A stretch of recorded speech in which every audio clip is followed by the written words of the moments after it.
Guitarists the world over have stood in awe of the unbelievable technique and musicality of Allan Holdsworth. Since his years with Soft Machine, UK, Bill Bruford, and Tony Williams' lifetime, Allan continues to be one of the true pioneers of modern electric guitar.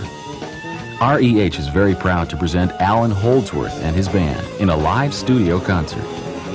We'll also hear from Allan as he talks about his personal approach to scales, improvising, and chordal playing. The booklet that accompanies this video contains transcriptions from the concert, along with the examples from the instructional segments. So we hope you enjoy this rare opportunity to get to know a truly outstanding musician, Allan Holdsworth.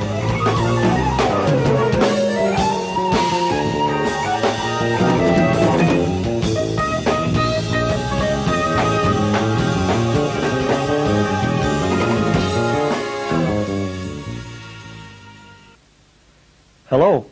I never really wanted to do a video because I wasn't sure that I could actually do anything that would be of interest to anybody in this kind of format, because first of all, I don't think of myself as any kind of a teacher.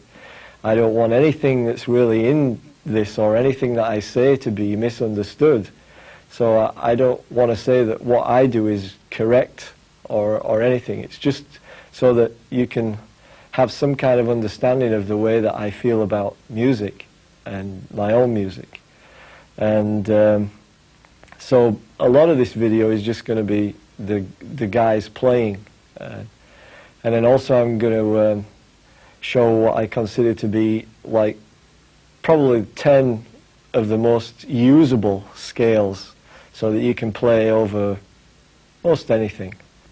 Well, this first tune that we're going to play is called Funnels, and I wrote it actually for a different group that were going to be playing at the Queen Mary Jazz Festival a few years ago. And the Queen Mary has 3 funnels, and that's why I called the tune Funnels. But we ended up not playing it at that gig, but I wrote the tune specifically for that because each one of the guys was supposed to hand a tune in. And I wrote this tune with the same changes for the head as for the blowing, so that it would be kind of easy for everybody to play. But it didn't end up that way. But we, since then, played it with my own band, and, well, this is it.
This next tune was actually written by Alan Pasqua, and when I first met Alan, we used to play together in the Tony Williams Lifetime, and this tune was always good fun to play because it was nice and easy to play over, so it was a good tune for us to open with sometimes, because if everybody was so nervous, you know, if we were in a town where there were lots of musicians or something, then we'd all be trembling. So we'd start with that tune because we could more or less play it. So here it is.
This next tune is a tune from the album The Tavachron called Looking Glass, and it's based around chords where the intervals are pretty wide.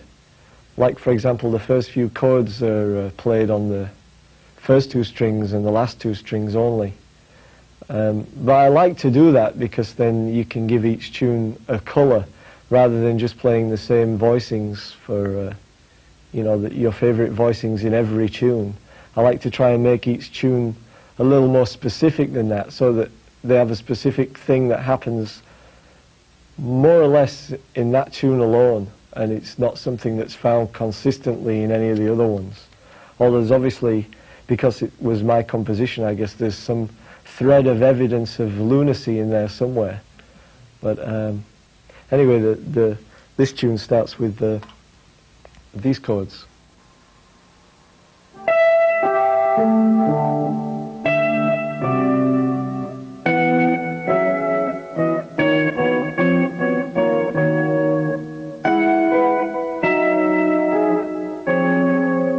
And, well, here it is.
Let's take a break from our in-studio concert and join Allan as he discusses improvising, along with his 10 most useful scales.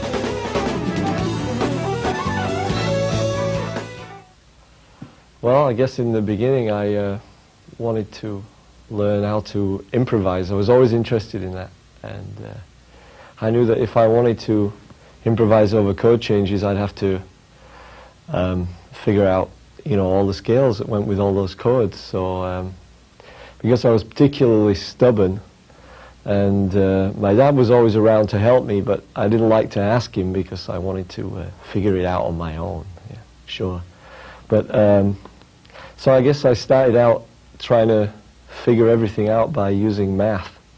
So I started out using a fixed number, like say the number 1, because of the transposing nature of stringed instruments. You can transpose real easy, which is something you can't do on other instruments.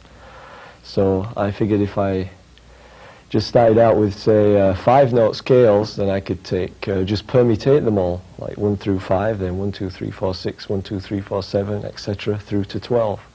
And then I'd do the same with 6-note, 7-note, 8-note, and 9 notes. And then I catalogued them and filed them away, and threw away all the ones that had more than 4 semitones in a row, in a straight row. And I just analyzed them and looked at them until I could see chords within them.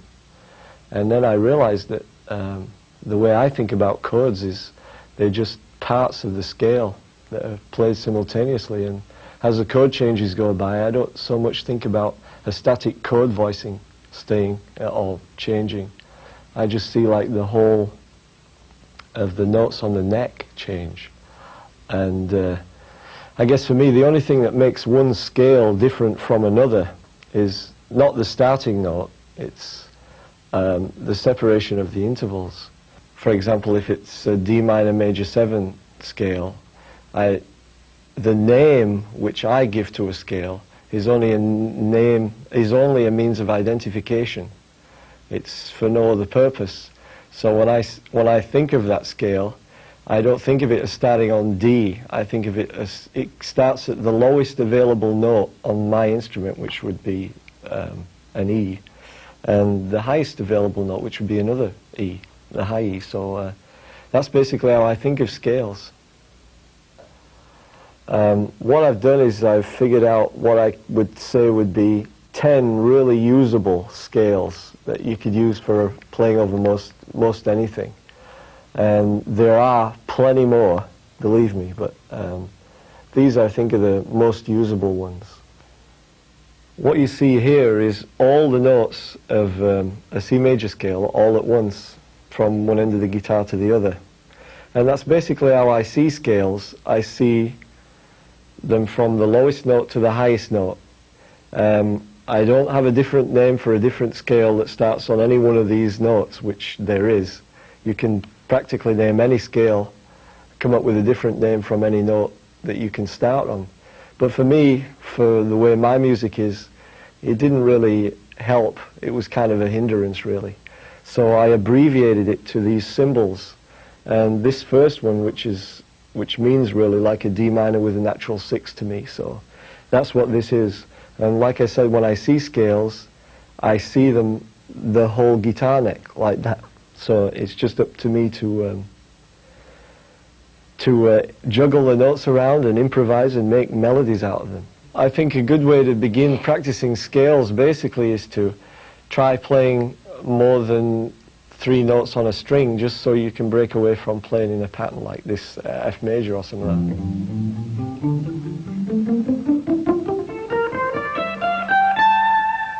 And just start thinking of it more like that. That way you end up in different parts of the guitar. You know, you can start on the low F and end up on a high A or something. I guess the only thing I can say to help maybe people think about how to look at the whole fingerboard as one and kind of juggle it around is to, if I played something real simple from like just a C major scale, just to maybe you could see that it could go an awful lot further than this.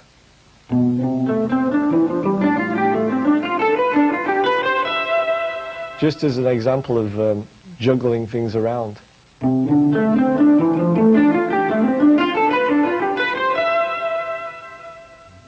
This is a D minor major 7 scale.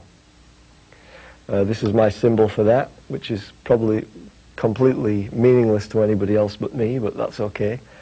And what I'm going to do later, actually, and also in the booklet, is to show you how you can find codes in amongst all this, because like I said, I see the whole thing from top to bottom. So I can see these chord shapes in there, you know, like an A augmented chord, and of course the minor major 7. But I guess we'll go into that in more detail in the booklet. All of these scales that I've given here are not the same scales with different names. They're actually different based on the fact that they have different interval permutations. So this scale is an A minor major 7 and a flat 6. This is my symbol for that, which of course again is completely meaningless to anyone but me, but this is that scale. This scale is what I call a minor major 7 with a raised 4th, and I like this scale a lot. Some people refer to it as a harmonic major scale. Like if I played this in E, which I used in one tune from a while ago on the old IOU album, there was an E pedal section in a tune called Letters of Mark, was based kind of on this scale really. And I've heard some people call that scale a B harmonic major, but for me, like I said, I always relate them to the closest minor in my head, if there is anything in my head. This is the crazy symbol that I use for that, and the chords I was talking about were just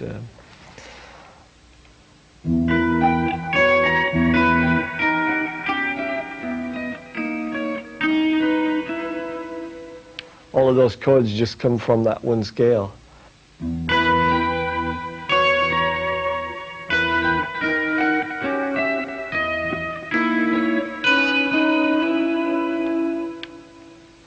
This next scale is a symmetrical scale. It's just what I call a double diminished scale. I think most people just refer to it as a diminished scale. So it's just the this one.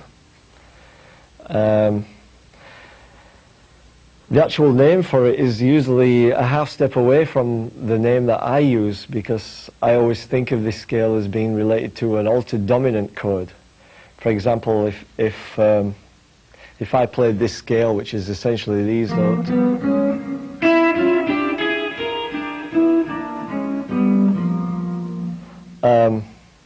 it's actually a G sharp diminished chord.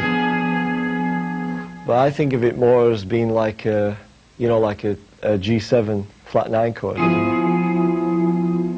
So that's why I use that name. Again, like I said, the name might be a little confusing, but the scale is good, it works. Like I said before, you can find all these hidden chords within these scales, which I'll kind of show you how to find later and in the booklet.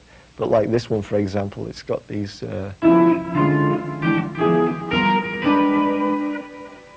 This scale's a very usable scale because it's very easy to disguise, but at the same time, if you play it in certain other ways, it's too recognizable and sounds pretty lame.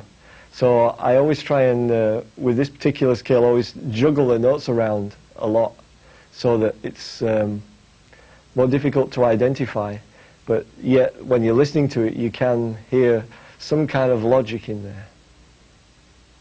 These next three scales are what I just refer to them as basically kind of like jazz scales, but I don't use these particular three a lot, but I think it's really good to know them, so here they are. This is just like a B flat major scale, but it has the raised fifth in it as well. So essentially that's what that is. It's,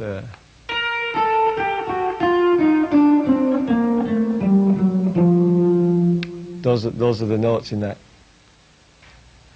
This scale, I guess, again, this is my crazy symbol for it, and I just call it a C dominant 7 scale. It's basically just like a regular C major scale, but it has the flat 7 in it as well, so it's just like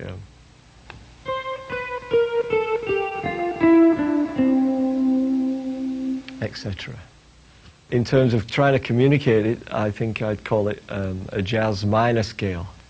It's just in this particular key, it's in B minor, and it has the natural 7 and the raised 7 in it. This is the second of the minor jazz scales, and this one's in A, and it's the only difference between this one and the other one is they both of the jazz minor scales have the raised 7, but the previous one had a natural 7 in it, and this one doesn't. It just has the raised 7, the 6th, the flat 6, or the raised 5th, however you want to look at it. Well, before I tell you about this last scale, there's obviously a lot of scales, and the thing is that a lot of them that I've experimented with don't complete themselves in 1 octave. They take 2 octaves and sometimes 3. But rather than trying to get into those right now, is this particular scale I've used quite a lot as a scale to modulate from one chord to another, or or because it's a symmetrical scale, so it has a sound that you can recognize when you kind of hear it. And I'm not sure how you go about naming what key it belongs to. But for me, I think of this one as basically like a C minor, because a C minor, an E minor, or an A flat minor, because here you've got like the A flat minor and an A flat major triad, an a G minor and a G major triad at the same time. But as you can see, it's a perfectly symmetrical scale, so you can have some fun with that one.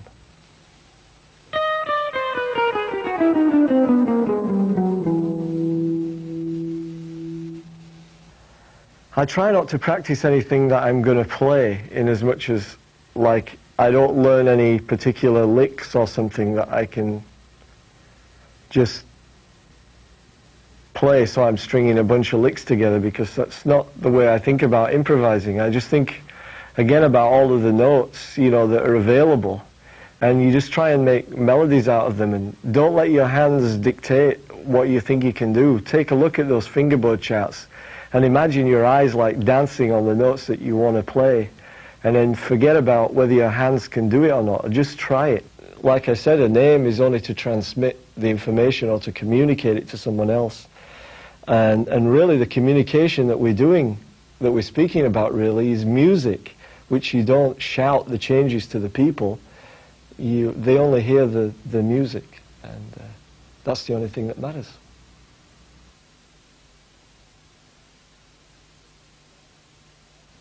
Well, I guess I started with the legato thing by accident, because I didn't really know what was happening, and I always wanted to play a horn, so I guess subconsciously I was trying to make the guitar sound more like a horn. I never really wanted to play the guitar. I don't really like the guitar for me. I love to hear other people play the guitar, of course, but it's just that it wasn't the instrument that I think I would have chosen. If I'd have been given a saxophone earlier, for example, I would have much preferred that. But my dad bought me a guitar instead, so and saxophones were pretty expensive at the time, so I ended up noodling on the guitar. I started out literally just noodling because I had no interest in the instrument, and it just developed over a period of time. So then I started to think, well, an instrument, by nature of its name, just means it's a tool, like a spanner or a wrench or a screwdriver. It's something that you can use to get a job done. So because I love music, I ended up trying to do it with this. So I suppose I spent the rest of my life, or going to try to spend the rest of my life, trying to make the guitar sound like it's not a guitar. And that's where the legato thing came in, because I just wanted it to be a lot more fluid than was natural for this particular percussive instrument to be. The title for this tune came from me kind of falling out of the pub one night back in England, and there was this old guy walking down the street, and I guess he must have seen all of us hooligans coming out of the pub, and he just looked at us and he said, "Boy, the things you see when you haven't got your gun." So here it is.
The chord sequence for this it's really simple, and we play over the changes, like I said, before they actually occur in the head at the end, or when we return to the thing. So, well, basically it's just an A flat to D flat to D flat minor to A flat minor to like a minor major 7 to an F sharp, and then a kind of like a C minor over E.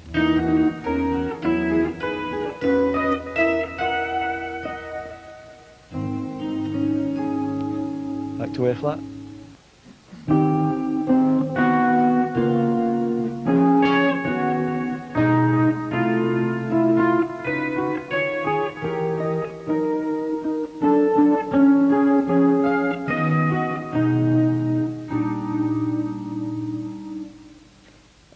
That was basically the first few chords, but the solo section of this tune, we actually play over the sequence before the sequence occurs in the head.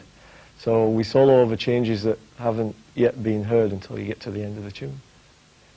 Chad Wackerman just did a solo album recently, and the album's called 40 Reasons, and we've been playing a tune from his album, and this one's called Tell Me.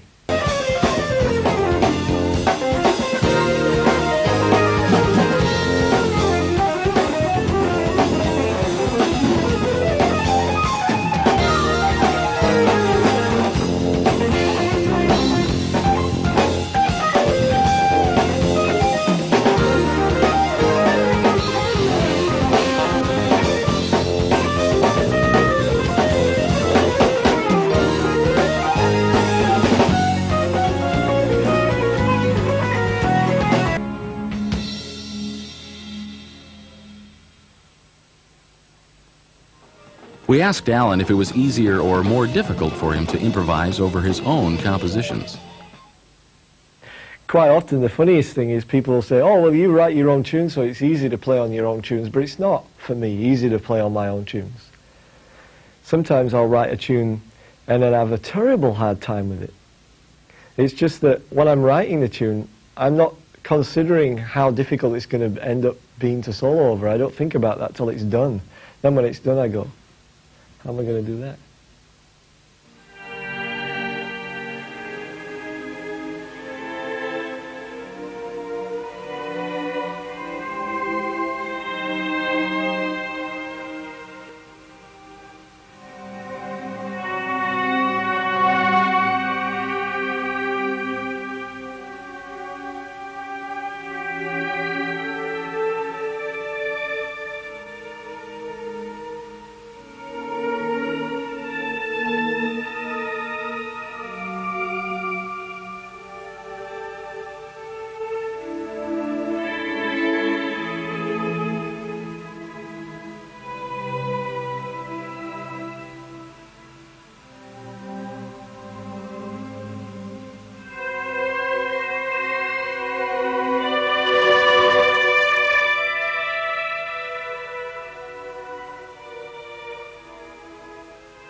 Allan Holdsworth has long been known for his incredible single-note improvising, but Allan is also a master of beautiful and unusual chordal playing.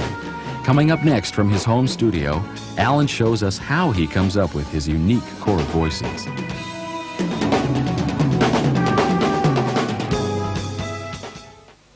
People ask me a lot about chords and the way I think about chords. And the way I do think about chords is I just think of them as being, say, members of a family.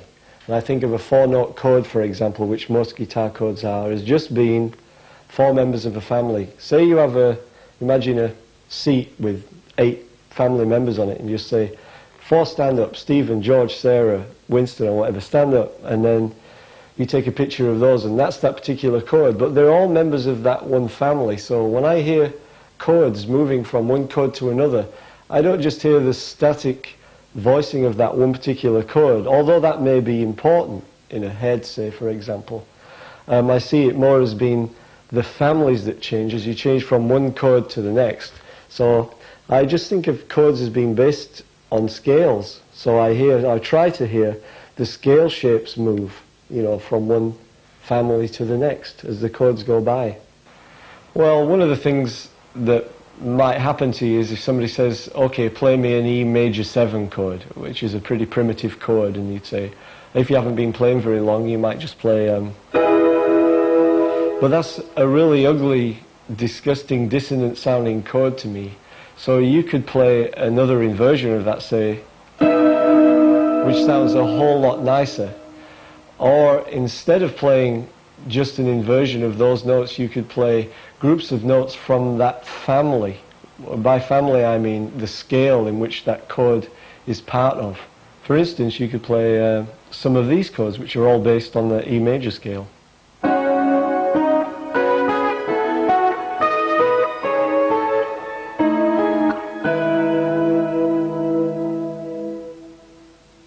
So if somebody said to you, well, okay, we're going to play a D minor chord now, a D minor 7, D minor 11 chord, what would you play? You know, so again, instead of just playing an inversion of a chord, which you could do a nice inversion, say, there are lots of other things that you could do as well, based on just the notes in the scale. So I'm just going to give you a few examples of those.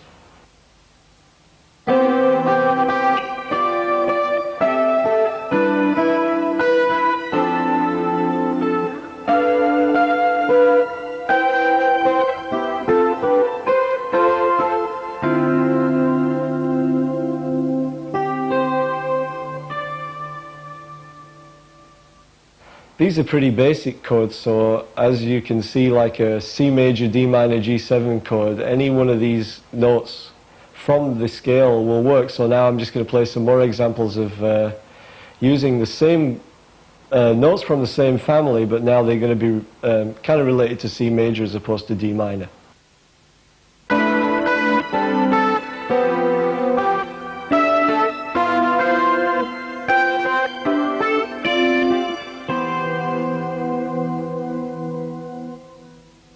Okay, so now I'm going to give you a few examples of chords built on the scale, the minor major 7 with a flat 5 or a raised 4, however you want to look at that. And here it is.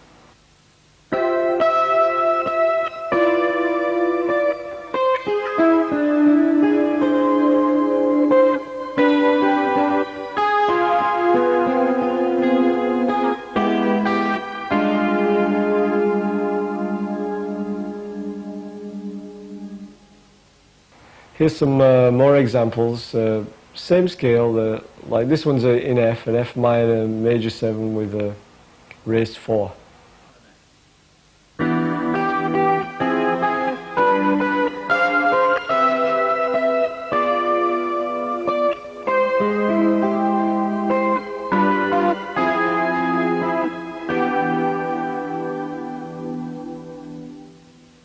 This would be a good time to check out the charts, because that way you can take a chord or a voicing that you really like and see if you can fit it or find it somewhere in the scale, and then take each one of those notes and move it up to the next step in that particular scale. That's all these are, they're just chord scales. So here's another example.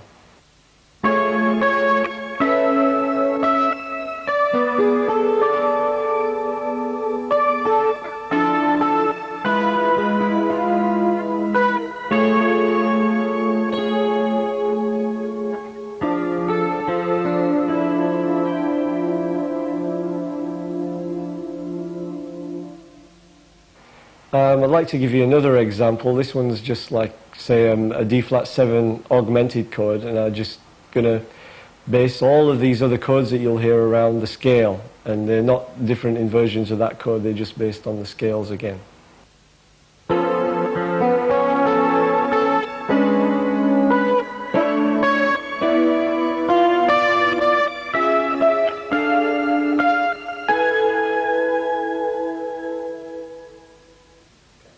These 10 charts that I drew up, I think, for me, they're the most usable and practical scales, because they allow you to improvise using these scales over most of the chords that you would come across. I mean, there are more, obviously, and there's hundreds of thousands of different scales, and you go crazy trying to figure it all out. But I think these are very useful scales, particularly the first 5, because they're more harmonically defined than the last 5, which I group as the jazz scales. The jazz scales have extra notes, and one extra note usually in each one, which makes them in some ways a little more ambiguous, but nevertheless I think they're really useful, and I think it's good to know them. And like I said, when you look at these charts, try and see the whole neck as if they were all lit up. You know, all those dots are lit up on the neck, and try and memorize those, so when you see chords go by, you see all of these notes changing under your hand, so you can make melodies from them. The idea is really to make music, because really names, like I said before, they're not important. It's just the language that we try to speak is music. So that's the bottom line. If you can make melody from the thing and make some music out of it, then it's okay. Well, this tune is called House of Mirrors because it kind of reminds me of like being in a house of mirrors, because it modulates a lot, and I like that. You know, that's why that system of numbering chords, like for example 251 or whatever, doesn't really work too well for me with my music, because they move around too much to ever have one that stays a one. But I guess because this tune does modulate a lot, that's where I came up with the title, House of Mirrors.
Well, I'd like to thank all the chaps, you know, Schoolis Mirason on bass, Steve Hunt keyboards, and Chad Wackerman drums, for really helping me out on this. They did a great job, and thank you, chaps.